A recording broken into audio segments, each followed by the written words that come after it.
Right, with the announcement of the new Resident Evil game about to launch on all platforms, one thing they've never done right, besides making fantastic computer games, is a good film. If you're someone like me and absolutely is desperate to see a good Resident Evil film, which is my lifelong ambition, to make one where I don't want to chew my own arm off and die to the nemesis. So, if I was going to make a Resident Evil film, what would I do? I would cast these 5 people. And don't slag me in the comments, because I've got feelings. Right, at number 5 is one of the main characters of the Resident Evil 2 game, which is Claire Redfield. If you know anything about the games, Claire is quite young. She's on her way into Raccoon City to find a brother. Now, my choice for this would be Olivia Cook. If you've watched House of Dragon or Ready Player One, you know exactly who she is. She is quite young, but I think the character of Claire Redfield is quite innocent when she first comes into the game. She is there simply to find her older brother. At number 4, Leon Kennedy. For me, again, this might be a bit of an outlandish cast, but I'm a big fan of this guy. I think everything he's been in has been absolutely fantastic, and I think he would bring a lot to a role of Leon Kennedy, and that would be Rami Malek. If you know Rami Malek, he played Queen. He also played Mr. Robot, and in the recent film, The Amateur. I think he'd bring a lot to this role. He has a bit of an innocent look about him as well, which again, similar to Claire coming into Resident Evil 2,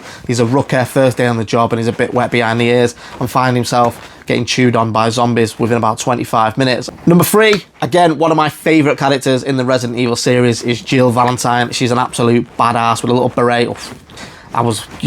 Jill Valentine. Anyway, for this one, I would pick, and again, she's slightly older than I would have gone for, but if you watch the recent movie Old Guard 2, I think she could absolutely nail this part, and she's a woman with a bit of authority, which we all like, and that would be Charlize Theron. I think she would absolutely nail the role of Jill Valentine. A badass, not scared of getting involved, and if you kick off, she'll punch your head in, and that's always a win with Jill. For number 2 is probably the best bad guy in all computer games, and if you don't agree with that, I'll fight you up whenever you want it, wherever you want it, and that is Albert Wesker. And for this one, I've gone with Ewan Mitchell. Again, another House of the Dragon star, but I think he'd bring a lot to this role. He's got that sort of gaunt look to his face, and I think you slap a pair of sunglasses on him, slick his hair back with a bit of blonding, he absolutely nails that badass look, and eventually turns into a zombie that we all pants and run from.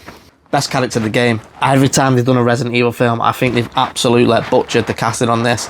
Is Chris Redfield. Don't take no shit, kicks in doors, asks questions second, and he will punch anyone's head in, including a 9-foot nemesis if it starts on him.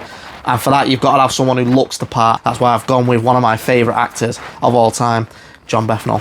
He's done it all. He's been there, done it, and he also looks pretty scary. If you see him in a bar and you look at him the wrong way, I feel like he would snap your neck and tell you that you're a muppet at the same time.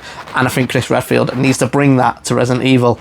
So they're my 5 choices. Hopefully someone gives me a load of money and says, Lewis, do you want to make a Resident Evil film? Until then, I'll keep watching and being disappointed and slagging them all off on the internet because they're all crap. How can you have a mansion full of zombies and get it wrong, guys?